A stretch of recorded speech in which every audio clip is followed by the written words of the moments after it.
வட சென்னையில சென்னைக்கு பாதுகாப்பு கொடுக்கக்கூடிய ஒரு தலித் தலைவரை வந்து நீங்க வெட்டி படுகொலை பண்றாங்க.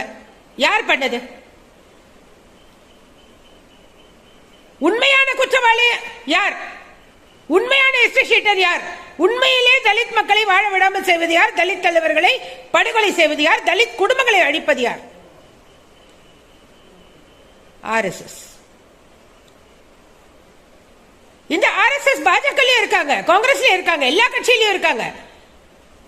ராஜஸ்தான், குஜராத், பனியாக்குளம் அப்படிதான். அவங்களும் எல்லா கட்சியிலயும் இருக்காங்க, எல்லா கட்சியிலும் அவங்களுக்கு ஆள் வச்சிருக்காங்க.